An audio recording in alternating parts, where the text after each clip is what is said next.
નમસ્કાર વિદ્યાર્થી મિત્રો, ધોરણ 9 વિશે સામાજિક વિજ્ઞાન આપણે વાત કરવાના છે આજે નવા પ્રકારની આપત્તિ અને વ્યવસ્થાપન. અણધારી મુસીબતો ગમે ત્યારે આવી શકે છે. એ પછી પૃથ્વીના પેટાળમાંથી ઉદ્ભવે કે પછી એ વાતાવરણમાંથી પણ ક્યાંક પ્રગટ થાય. એટલે ગમે તે રીતે મુસીબતો આવી શકે છે, એનો કોઈ સમય સંજોગ નક્કી હોતો નથી. ઘણીવાર એવું થાય છે કે આપણે એનો અંદાજ મેળવી શકીએ. તાળો આવે, આપણને અંદાજ આવી જાય કે આવું કંઈ થશે, તો એવી ઘટના પણ હોય છે. હવે એ ઘટનાઓ કેવી, તો કે મેઇન જે આપત્તિ હોય, જે પણ આવી પડે આવી ઘટના, તો એ માનવ સર્જિત પણ હોય છે અને કુદરતી પણ હોય છે. હવે કુદરતી ઘટનાઓ એવી હોય છે કે જેનો આપણે કોઈ અંદાજ લગાવી શકતા નથી, કે આપણને ખબર નથી કે આવશે કે આ વસ્તુ બની જશે, આટલી મોટી હોનારત કે જાનહાની. પણ માનવ સર્જિત ઘટના એવી હોય છે, એ આપત્તિઓ એવી હોય છે કે માનવ એ હાથે કરીને એને જાણી જોઈને નોંધે છે. એટલે કે ઘણીવાર તમે જુઓ છો કે માનવો છે એ ગમે ત્યારે અણધાર્યું ડ્રાઇવિંગ કરે કે બેફામ ગાડીઓ પૂર ઝડપે દોડાવે, તો એ ગંભીર અકસ્માતનો ભોગ બની શકે છે, એની શક્યતાઓ વધી જાય છે. એટલે આવી જે ઘટનાઓ છે, આવી આપત્તિઓ છે જે માનવ સર્જિત છે, તો એ માનવીની બેદરકારી અને ભૂલનું જ પરિણામ હોય છે.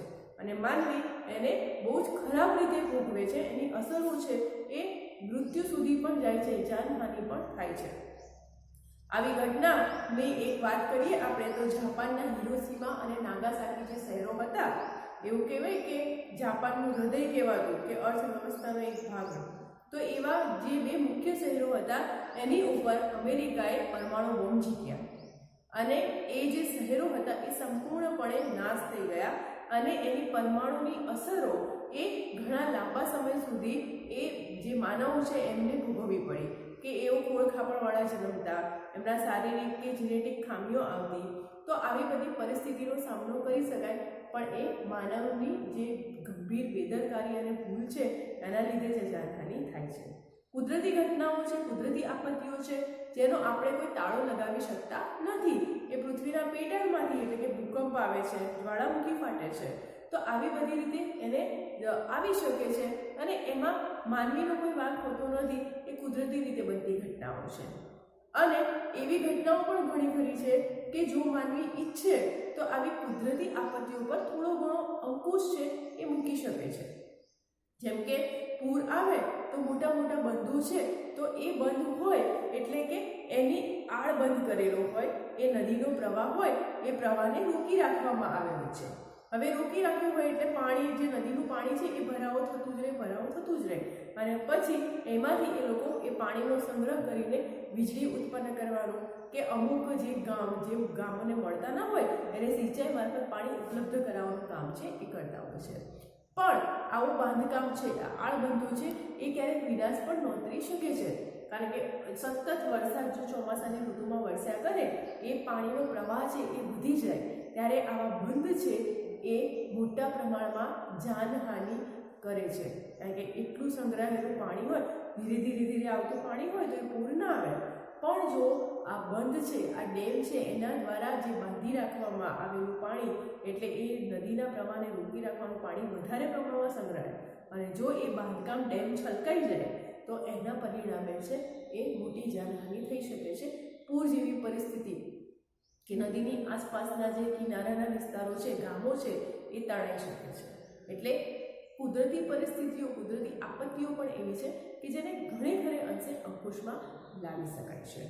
હવે આપણે આગળ વાત કરીએ તો આપત્તિઓ છે, એ આપત્તિઓના પ્રકારો કેટલા છે અને કયા છે, જોઈએ આપણે એને આગળ.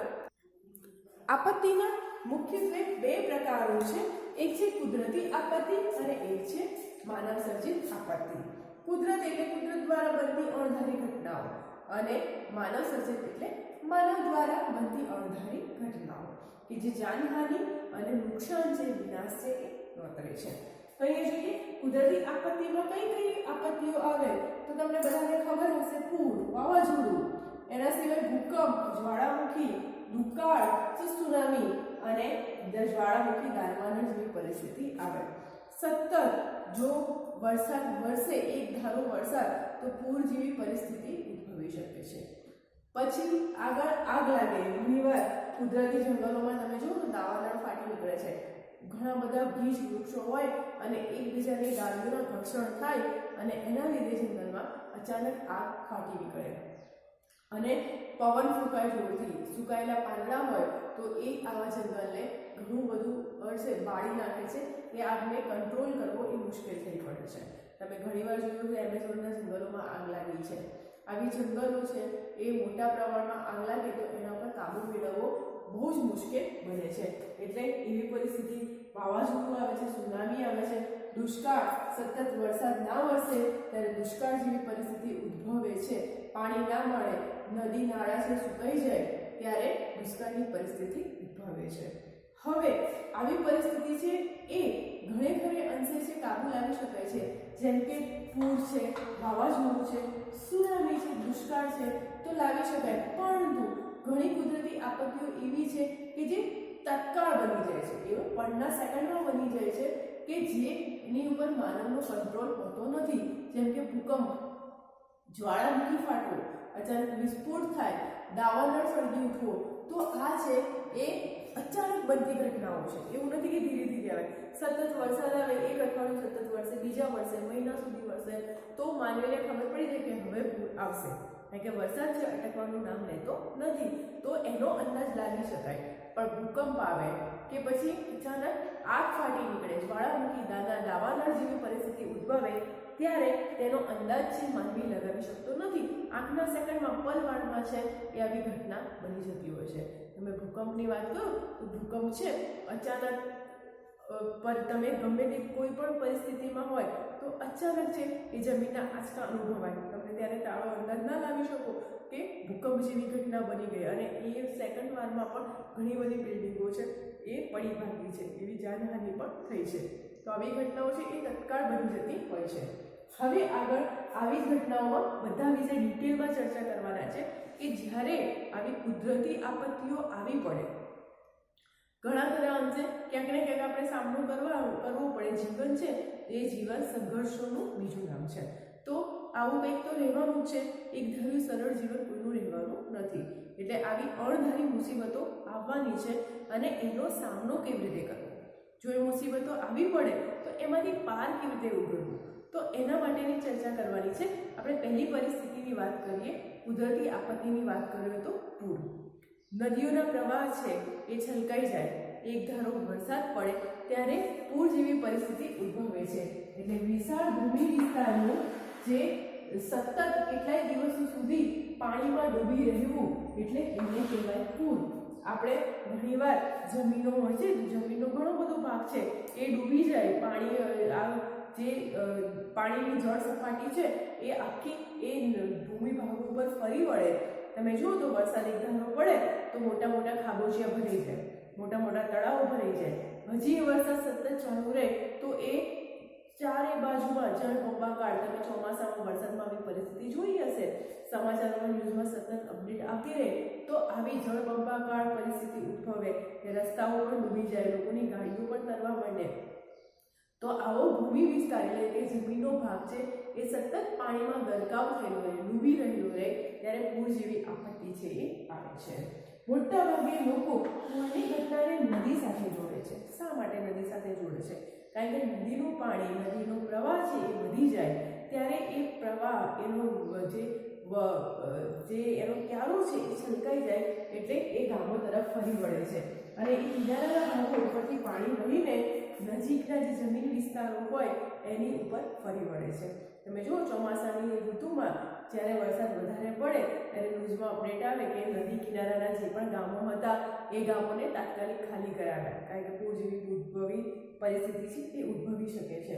તો એ પાણીના નદીના લીધે નદીનામાં રહેલા પાણીનો પ્રવાહ વધી જાય ત્યારે એ પાણી છે એ કિનારાથી પણ ઉપર વહીને આજુબાજુના વિસ્તારો, જમીન વિસ્તારો છે એના પર ફરી વળે છે. અને આ જે એ સંપૂર્ણ કુદરતી ઘટના છે, આમાં માનવીનો કોઈ હાથ નથી. વરસાદ વરસવો એ પણ કુદરતી ઘટના છે અને એ પાણીનો પ્રવાહ વધવો એની ઉપર માનવીનો કોઈ કંટ્રોલ નથી કે ચલો વરસાદ વધારે પડતો વરસી રહ્યો છે તો કોઈ નળ કે કોઈ સિગ્નલ આપીને સેટેલાઇટને બંધ કરી દો. આવું ક્યારેય થવાનું નથી. એટલે સંપૂર્ણ કુદરતી ઘટના છે. એક ધારા વરસાદનું પરિણામ છે. વરસાદ સતત વરસ કરે અને એ અમુક સેન્ટીમીટર કરતાં પણ વધારે એક ધારું વરસે ત્યારે પાણીના જે ભૂમિ વિસ્તારો છે એની ઉપર સતત પાણીનો પ્રવાહ છે એ વધી જાય છે. માનવી પ્રવૃત્તિના જળ પરિવહન અને જમીનનો ઢોળાવ આ બાબતોને અવગણીને જે બાંધકામ કરવામાં આવે છે એ બાંધકામ પણ આ આપત્તિને નોતરે છે. ભલે વરસાદ વધારે પડતો વરસે કે નદીઓમાં પાણી છલકાય, કિનારાના ગામોને ઘણીવાર ડૂબી જાય, પણ આ બધું થાય એની સાથે સાથે માનવી જે એની પ્રવૃત્તિ કરી રહ્યો છે, ચેક ડેમો અને બાંધકામ મોટા નદીઓના આડબંધ બનાવવાનું, એ બધું છે એ જે નદીના પ્રવાહને રોકી રાખે અને રોકી રાખે એટલે પછી એ વધી જાય પ્રવાહ ત્યારે ઘણીવાર ડેમ તૂટી જતા હોય છે અને વિશાળ પ્રમાણમાં એ પાણી છે એ વધારે જાનહાનિ કરે છે. એક એવું એક સાદું ઉદાહરણ લઈએ તો તમે ડોલમાં પાણી ભરવા રાખ્યું હોય, નીચે ઉપર નળમાં નીચે ડોલ રાખી હોય અને સતત એ પાણી નળ ચાલુ રહે, ડોલ ભરાઈ જાય, પછી શું થાય છે? છલકાઈ જાય છે. અથવા તો ક્યારેક એવું થાય કે આવી રીતે કોઈ નદી હોય અને એ નદીના આગળ તમે નાનો એવો સરખો ડેમ બાંધી દો અને જો એ પાણીનો પ્રવાહ સતત વધી જાય તો શું થાય? તો એ ડેમ તૂટી જશે અને પાણીનો પ્રવાહ વધારે વધશે એટલે એ વધારે નાનું ટીપું પડતું હોય એના કરતાં વધારે પ્રમાણમાં પાણી વહે તો એ વધારે પ્રમાણમાં જાનહાનિ કરે. તો માનવીની પ્રવૃત્તિની જે દખલઅંદાજી છે, જમીનનો ઢોળાવ ના જોઈએ કે કઈ બાજુમાં વહે છે, કેવા આડબંધો બાંધવા, એના પરિણામે પણ પૂરની પરિસ્થિતિ છે એ વ્યાપક બની શકે છે અને વધારે જાનમાલની હાનિ છે એ કરી શકે છે. હવે પૂરની પરિસ્થિતિ ઉદ્ભવે ત્યારે આપણે શું કરવું? સૌથી પહેલાં તમે મૂવી જોયું હશે કેદારનાથ, તો એમાં સતત વરસાદ જ્યારે વરસે છે, હવે એ હિમશિલાઓવાળો પ્રદેશ, હિમાલયની તળેટીની છે, તો આવી પરિસ્થિતિ હોય અને સતત વરસાદ વરસ કરે છે અને પછી જે બરફની સાથે ઓગળીને જે નદીઓના પૂર આવે છે, કારણ કે ઢોળાવ છે, પર્વતીય વિસ્તાર છે અને એના ઉપરથી જ્યારે પાણી વહે ત્યારે પુષ્કળ પ્રમાણમાં એ પોતાનો પ્રવાહ અને બરફ અને પાણીનું જે પ્રમાણ હોય છે એ વધારે પ્રમાણમાં વહે. મોટા ઘરો તૂટી જાય છે, માણસો છે તળાવવા માટે છે, ડૂબવા માંડે છે અને આવી પરિસ્થિતિ ઉદ્ભવી જાય છે કે ત્યારે માનવી છે એ પોતે એ કોઈ પણ એ પ્રવૃત્તિ પર કાબૂ કરી શકતું નથી, એ આપત્તિ પર કાબૂ કરી શકતો નથી. એવી પરિસ્થિતિ આવે એટલે સૌથી પહેલું કામ કરવું કે કોઈ સલામત સ્થળે ઊંચાણવાળી જગ્યાએ જતું રહેવું. આ ઊંચાઈવાળી જગ્યાએ જતું રહેવું, પણ એ પહેલાં ઘરમાં જે કોઈ પણ સામાન ફટાફટ હાથમાં આવે અગમચેતીના પગલાં રૂપે કે જ્યારે તમે ઘરમાંથી ખસો એટલે તમારા હાથમાં જે પણ કોઈ સામાન આવે કે ખાવાની કોઈ વસ્તુઓ નાસ્તા આવે તો એ સાથે લઈ લેવા અને એની સાથે સલામત જગ્યાએ છે એ ખસી જવું. એની સાથે સાથે બાળકોને પણ ભૂખ્યા રાખવા નહીં. ફૂડ પેકેટની ઘણીવાર સહાયક સેવાઓ મળે છે સરકાર દ્વારા અને બીજી રાજ્યની સરકારો દ્વારા પણ, તો ફૂડ પેકેટનું વિતરણ કરવામાં આવે છે, એવી વ્યવસ્થા કરવામાં આવે છે. એવી પરિસ્થિતિમાં જે પણ કંઈ મળે એનાથી ખાઈ લેવું અને બાળકોને ભૂખ્યા રાખવા નહીં. બીજી વસ્તુ કે જે સાપોની અવરજવર છે, હવે પૂર આવે તો એની સાથે સાપોનો પ્રવાહ રહેવાનો, સાપો પણ તણાઈને આવવાના. તો સાપ એવી વસ્તુ, જે એવું પ્રાણી છે કે જે સૂકી જમીનમાં પણ સરકી શકે છે, પાણીમાં પણ સરકી શકે છે. એટલે સાપોથી ચેતીને રહેવું અને એના માટે કોઈ લાકડી હોય અથવા તો વાંસની લાકડી હોય એનો સહારો લઈને એને ધકેલવાનું મદદ મળી રહે એવી લાકડી છે એ હાથમાં રાખવી. બીજી વસ્તુ કે પૂરનું પાણી છે એ પૂરના પાણીને પીવું નહીં અને પૂરના પાણીથી બનાવેલો કોઈ પણ ખોરાક ખાવો નહીં. પૂરના પાણી એની સાથે ઘણી બધી ગંદકીઓ અને જીવાણુઓ લઈને આવે છે એટલે એનાથી બીમાર પડાય અને એવી બીમારમાં તરત કોઈ તત્કાલ મેડિકલ સારવાર મળી રહે નહીં.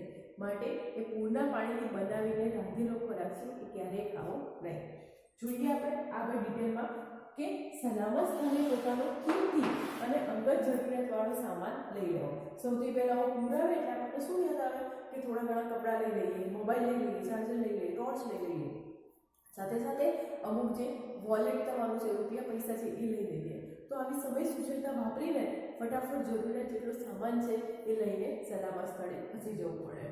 પાણી, સૂકો નાસ્તો, મીણબત્તી, ફાનસ અને પ્લાસ્ટિકની ડબ્બીમાં ભેજ ન લાગે તે માટે દીવાસળીની પેટી પણ સાથે રાખવી. શા માટે? પાણીની જરૂર પડે, પછી સેવાઓ પહોંચતા પહોંચતા કોઈ આપણને મદદ કરે અને એ હેલિકોપ્ટર મારફત કે એવી રીતે પહોંચાડે તો 2-3 દિવસ લાગી જાય. તો એવી પરિસ્થિતિમાં થોડું ઘણું જીવવા માટે પાણી હોય કે સૂકો નાસ્તો હોય અને ચુસ્ત એવી એરટાઈટ ડબ્બીમાં દિવાસળીની પેટી કે જેને ભેજ ના લાગે, કારણ કે અંધારું હોય તો ગમે તે વસ્તુ ભેગું કરીને સળગાવી શકાય. એ માટે દિવાસળીની પેટી પણ એરટાઈટ ડબ્બામાં સાથે રાખવી. બાળકોને ભૂખ્યા ના રાખવા અને પૂર ઓછ્યા બાદ પાણી છે એ ઉકાળીને વાપરવું, કારણ કે જીવાણુઓ હોય, ઘણા બધા બેક્ટેરિયા આવી ગયા હોય અને બીમાર પડે એટલે એ પાણી ઉકાળીને વાપરવું. સાથે સાથે રેડિયો અને મોબાઈલ ફોન પણ સાથે રાખવા, એનું ચાર્જર પણ સાથે રાખવું કે જેથી કરીને એ ચાલુ ફોન રહી શકે.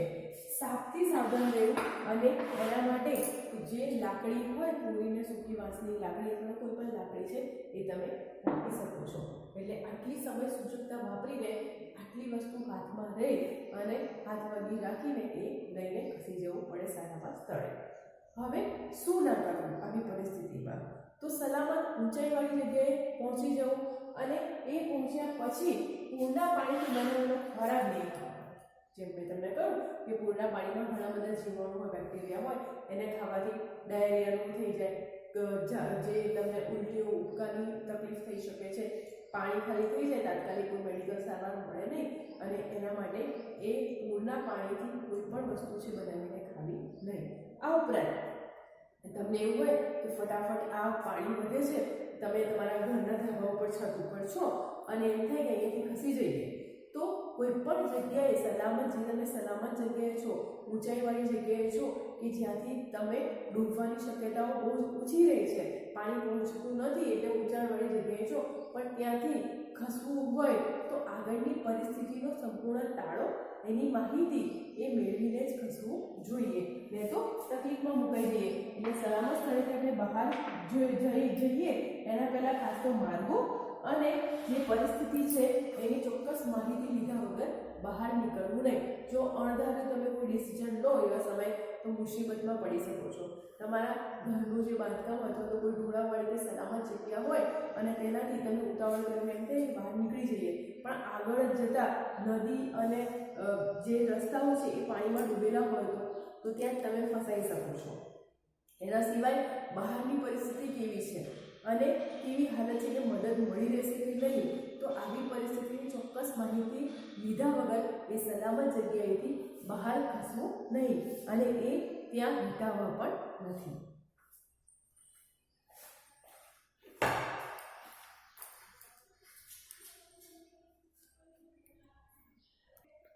હવે જ્યારે વાવાઝોડું જેવી પરિસ્થિતિ ઉદ્ભવે ત્યારે શું કરવું? આ પણ એક કુદરતી જ હોનારત છે કે અચાનક હવામાનમાં, હવાના દબાણમાં જ્યારે વધઘટ થાય ત્યારે વાવાઝોડું જેવી પરિસ્થિતિ છે એ ઉદ્ભવે છે. આ વાવાઝોડું છે એ ક્યારે ઉદ્ભવે, કેવી રીતે ઉદ્ભવે? તો વાતાવરણમાં જે ચક્રવાત છે એ ચક્રવાત રચાય છે, હવાનું જે વિક્ષોભન પડે છે, એટલે જે સતત એકધારી હવા આવતી હોય પણ ક્યારેક આજે દરિયા કિનારા જે વિસ્તારોમાં વધારે ભરતીને ઊંટ આવે, વાતાવરણમાં બદલાવ થાય અને હવા છે એ પૂર ઝડપે ફૂંકાવા માંડે ત્યારે વાવાઝોડાની અસર થાય છે. એટલે કે વાતાવરણ જે રચાય વિક્ષોભ પડે અને ભારતીય મહાદ્વીપમાં ચક્રવાત સર્જાય, એટલે કે જે સાગરો છે, આપણે ભારત છે તો ભારતની પશ્ચિમે અરબ સાગર આવેલો છે, એની દક્ષિણે છે એ હિન્દ મહાસાગર આવેલો છે અને પૂર્વે બંગાળાની ખાડી આવેલી છે. તો ભારત દેશ છે તો એ 3 કિનારો છે, એ 3 કિનારાએ એટલે કે દ્વીપકલ્પ એ દરિયા કિનારા સાથે જોડાયેલો છે. એટલે જે દરિયા કિનારે હવામાન વિક્ષોભન પડે અથવા તો હવાનું દબાણ છે એમાં વધઘટ જોવા મળે એટલે પવનો જોર જોરથી ફૂંકાય અને સીધી અસર ભારતના નજીકના રાજ્યોમાં પણ જોવા મળે છે અને બીજા દેશોમાં પણ આ પરિસ્થિતિ ઉદ્ભવે. સંયુક્ત રાજ્ય અમેરિકામાં હરિકેન અને ટોર્નેડો, જ્યારે જાપાનના કિનારે ટાઇફૂન, નામ સાંભળ્યું હશે તમે ન્યૂઝમાં ઘણીવાર, અત્યંત વિનાશક રીતે ત્રાટકે છે, કારણ કે હવામાં દબાણ સર્જાય અને હવા છે એ પૂર ઝડપે વેગે ફૂંકાવા માંડે અને વાવાઝોડું જેવી ગંભીર પરિસ્થિતિ ઊભી થાય. આ પ્રચંડ વાતાવરણીય તોફાનો છે એ તોફાનો હવાના દબાણની અસમતુલાથી સર્જાય છે. આ પવનો છે એ વિસ્તારમાંથી પસાર થાય છે તે મોટા પ્રમાણમાં વિનાશ કરે છે. જોરથી જ્યારે પવન ફૂંકાતો હોય ત્યારે મોટા મોટી ગાડીઓ, મોટા મોટા બાંધકામો, ઘરો છે એ પણ ધરાશાયી થઈ જાય, એ ઉડી જાય. તો આવી પરિસ્થિતિ આવે ત્યારે એ વિનાશ નોંધે છે. ભારતના પૂર્વ કિનારે કચ્છ અને સૌરાષ્ટ્રના કિનારે તેની વિધ્વંસક અસરો એટલે કે ખૂબ હાનિ કરે છે. જાનહાનિ, માલહાનિ, લોકોના આવાસો છે એ પણ તૂટી જાય છે. તો ખૂબ હાનિકારક અસરો છે એ થાય છે. જો અહીંયા કચ્છ અને સૌરાષ્ટ્રના કિનારે એટલે જ્યાં પણ દરિયા કિનારો આવ્યો છે એવા વિસ્તારમાં અસરો છે એ વહેલી ઉદ્ભવે છે અને ઘણી વિનાશક હોય છે, કારણ કે દરિયામાંથી આ પવનને હવાનું દબાણ છે એ સર્જાય છે. હવે આવી પરિસ્થિતિ આવે, જ્યારે વાવાઝોડા જેવી પરિસ્થિતિ આવે, એવી પરિસ્થિતિમાં શું કરવું? તો સૌથી પહેલા એ આવનાર તોફાનો છે એનો ચોક્કસ સમય જાણવા માટે ટીવી અને રેડિયોના સમાચાર છે, હવામાન ખાતું છે એ દરેક ઘડીએ એક અપડેટ ન્યૂઝ છે એ લોકો સુધી પહોંચાડતા હોય છે. એટલે ટીવી અને રેડિયોના માધ્યમ દ્વારા આ વાવાઝોડાની વિગતો છે, તેમનો સમય છે, ખાસ તો વરસાદની પરિસ્થિતિમાં ખાસ આવી પરિસ્થિતિ ઉદ્ભવે એટલે એ સમયે એના સમાચારો છે એ સતત સાંભળ્યા કરવું અને એનું જે સમય જાણવા માટે તમે અપડેટ થતા રહો. સાથે સાથે હવે રેડિયો કે આવા કોઈ બેટરીથી ચાલતા સાધનો છે અને જેમના દ્વારા આપણને માહિતી મળે છે, તો એની બેટરીની પણ સાથે એક્સ્ટ્રા વ્યવસ્થા કરવી કે જેથી રેડિયો સતત ચાલે, બેટરી ઉતરી જાય તો બીજી બેટરીની વ્યવસ્થા હોય તો આપણે સતત અપડેટ થતા રહીએ, એવી ખબર પડે કે આ દરિયા કિનારે જે વાવાઝોડું તોફાન જે સર્જાયું છે વંટોળ, તો એ કયા સમયે ત્રાટકશે, કયો સમય હશે અને કેટલું પ્રમાણ હશે એનું, તો એની અસરો છે એ બધી માહિતી મળી રહે. એટલે વધારેની બેટરી પણ હાથ મૂકી રાખવી. સાથે સાથે મોબાઈલ ફોન છે એ ચાર્જ કરી દેવા, ચાર્જર રાખવું અને પાવર બેંક એટલે કે એનાથી પણ મોબાઈલ ચાર્જ થાય, જો પાવર બેંક ભરેલી હોય તો એ ચાર્જરનું કામ કરે છે, તો પાવર બેંક પણ ચાર્જ કરી લેવી. રેડિયો દ્વારા મળતી સૂચનાઓ અને ચેતવણીઓ છે ધ્યાનથી સાંભળો. એ ક્યારેક એક કાનથી બીજા કાન સુધી જાય ત્યાં સુધી એમાં ઘણા બધા શબ્દો અપડેટ થતા રહે, એટલે નવા શબ્દો ઉમેરાતા ગયા હોય અને ક્યારેક અમુક લોકો પોતાનું જોડી મોડી તોડી બરોડીને કહેતા હોય. તો આવી અફવાઓથી દૂર રહેવું અને રેડિયો પરને ટીવીના માધ્યમો દ્વારા જે સમાચાર અને જે સૂચનાઓ ચેતવણીઓ મળે છે એ તમામ ચેતવણીઓને ધ્યાનથી સાંભળો. એટલે અફવાઓથી દૂર રહો અને સાચી ચેતવણીઓ છે, સૂચનાઓ છે એના તરફે ધ્યાન આપો. વધારાનો ખોરાક, સૂકો નાસ્તો અને પીવાના પાણીનો જરૂરિયાત મુજબ એનો સંગ્રહ કરો. જરૂરિયાત મુજબ એ શબ્દ ખાસ ધ્યાનમાં રાખો. લોકો એવું છે કે મળવાનું ન હોય તે ભરી રાખે છે. કોરોનામાં થયું એવું જ થયું ને કે પરિસ્થિતિ છે, લોકો ગાંડાની જેમ ખરીદી કરતા હતા, પણ સરકારે એવી સૂચના આપી હતી કે તમને શાકભાજી છે, જરૂરી મેડિકલની જે દવાઓ છે એ તો તમને મળશે, સાથે સાથે તમારી રોજિંદી જરૂરિયાતો છે જેમ કે કરિયાણું છે આ બધું પણ તમને મળી રહેશે. છતાં પણ લોકો ગાંડાની જેમ ખરીદી કરીને ભરાવો કરતા હતા.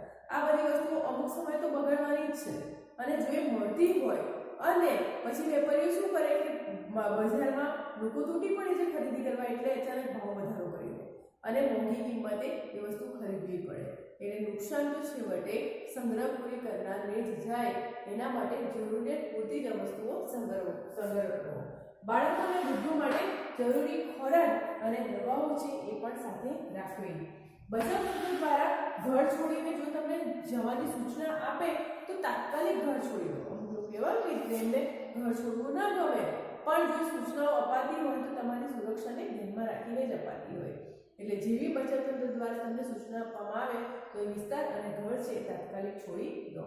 શુદ્ધ અને સલામત પાણી પીવાનું રાખો, કારણ કે પાણીથી ઘણા બધા રોગો છે થતા હોય છે. જ્યારે તમે બગડેલું પાણી પીવો છો તો ઘણા બધા એમાં જીવાણુ, વાયરસ, બેક્ટેરિયા હોય છે કે જે તમને ખૂબ જ રોગ એટલે કે હાનિ પહોંચાડે એવી અસર ઊભી કરે છે. તો આનાથી બચવા માટે આપણે ગંભીર રોગનો શિકાર ન થઈએ, આપણને એમાંથી કમળો કે ટાઇફોઇડ કે આવી કોઈ પરિસ્થિતિ રોગ ન થાય, રોગચાળો ન ફેલાય, તેના માટે શુદ્ધ અને સલામત પાણી પીવાનું રાખો. સરકાર કે શૈક્ષણિક સંસ્થાઓ દ્વારા ઊભા કરાયેલા જે પણ આશ્રય સ્થાનો છે એ આશ્રય સ્થાનોમાં જે વ્યવસ્થાપકો એટલે કે જે વ્યવસ્થા કરી હોય એ લોકો હોય કે જે તમારા ખોરાક, પાણીની રહેઠાણની, તમારા ઓઢવાની, કપડાની બધી વ્યવસ્થા એમણે કરેલી હોય, તો તેમને પૂરો સાથ સહકાર આપો અને તેમની સૂચનાઓ, તેમના દ્વારા જે પણ સૂચનાઓ આપવામાં આવી હોય તેનું ખાસ પાલન કરો. એટલે એટલા માટે કે અવ્યવસ્થા કોઈ સર્જાય નહીં અને આપણે એમને કોઓપરેટ થવાનો પ્રયત્ન કરીએ. પાલતુ પ્રાણીઓ છે એમને ખીલે ના બાંધો. જો ખીલે બાંધેલા હશે અને આવી વાવાઝોડાની પરિસ્થિતિ આવશે તો તે પોતે બંધાયેલા હશે અને એ પોતાનો બચાવ કરી શકશે નહીં. આની જગ્યાએ જો છૂટા હશે તો એ ગમે તે રીતે પોતાનો બચાવ છે એ કરી શકશે. માટે તેમને ખીલે બાંધો નહીં. હવે જ્યારે આવી વાવાઝોડાની પરિસ્થિતિ ઉદ્ભવે ત્યારે શું ન કરવું? તો ખાસ કરીને જાહેરાતના મોટા પાટિયા જે હોર્ડિંગ્સ હોય છે, મોટા મોટા બેનરો લાગેલા હોય છે, તો એવા પાટિયા અને મોટા વૃક્ષો છે એની નીચે ક્યારેય ઊભા રહેવું નહીં. વાવાઝોડું ફૂંકાય એટલે હવા છે એ હવા બહુ જ દબાણથી ફૂંકાવા લાગે એટલે આવા મોટા મોટા વૃક્ષો પણ ધરાશાયી થઈ જાય. બેનરો કે પાટિયા હોય તો ટકી જ રહે એટલે એનાથી નુકસાન આપણી પર પડે તો ત્યાં આપણી જાનહાનિ થાય. માટે આવા જાહેરાતના મોટા પાટિયા એટલે કે હોર્ડિંગ્સ અને વૃક્ષો છે મોટા તેની નીચે ઊભું ન રહેવું. રેડિયો પર જે પણ હવામાન વિભાગ દ્વારા આવતી ચેતવણી એ ચેતવણીને ધ્યાનથી સાંભળો અને અફવાઓ પર ક્યારેય ધ્યાન ના આપવું. કોઈ કહે કે આવું થવાનું છે આમ થવાનું છે તો એ અફવાઓ પર ક્યારેય ધ્યાન ના આપવું અને સાચી અને જે ટ્રુથ હોય કે જે ચોક્કસપણે તટસ્થ રીતે આપેલી સૂચનાઓ હોય હવામાન વિભાગો દ્વારા એને જ ધ્યાન આપવું. અચાનક હવામાન જો સ્પષ્ટ થઈ જાય એમ થાય કે હા હવે વાવાઝોડું ગયું, પરંતુ જ્યાં સુધી આવા હવામાન ખાતાની સૂચનાઓ સમાચારની અપડેટ મળતી રહે છે અને જોખમ જેવું જણાય છે એટલે કે તાત્કાલિક હવામાન સ્વસ્થ થઈ જાય તો આપણે એવું કે હવે વાવાઝોડું ટળી ગયું એવું સમજીને ખુલ્લામાં ક્યારેય બહાર ફરવા ન નીકળવું. વાતાવરણમાં અણધારો ક્યારેય પણ ફેરફાર થઈ શકે છે અને કોઈ જગ્યાએ હોય તો ત્યાંથી ઘરે પહોંચવા વાર લાગે અને મુસીબતમાં ફસાઈ જઈએ એનાથી વધારે સારું છે કે જ્યાં સુધી કોઈ ચોક્કસ સમાચાર ન મળે અને અચાનક હવામાન સ્વસ્થ થઈ જાય તો નીડર બનીને બહાર ફરવા ન નીકળી પડવું. એટલે ખુલ્લામાં બહાર ન નીકળશો. વીજળીના થાંભલા કે લટકતા છૂટા વાયરો હોય એ છૂટા વાયરોને અડવાની ક્યારેય ભૂલ ન કરવી. કારણ કે વાવાઝોડું આવે ત્યારે આવા મોટા મોટા થાંભલાઓ ઉખડી જાય, વીજળીની વ્યવસ્થા ખોરવાઈ જાય, સાથે સાથે વૃક્ષો પડી જાય, કેટલાક ઘર કાચા બાંધકામ હશે એ પણ ત્યાં તૂટી જાય છે. તો આવા લટકતા વાયરો હોય કે ખુલ્લા થાંભલા હોય કે જે જોખમી લાગે તો ત્યાં ક્યારેય ઊભા ના રહેશો અને એને અડકશો પણ નહીં. એટલી સૂચકતા રાખવી પડે, સાવધાની રાખવી પડે, નહીં તો કરંટ લાગી શકે છે અને એનાથી હંમેશા દૂરી રાખવી. તો બે પરિસ્થિતિનો અભ્યાસ કર્યો આપણે, પૂર અને વાવાઝોડું. હજી પણ આવી આપત્તિઓ છે એની આપણે નેક્સ્ટ વિડીયોમાં ચર્ચા કરીશું. Thank you.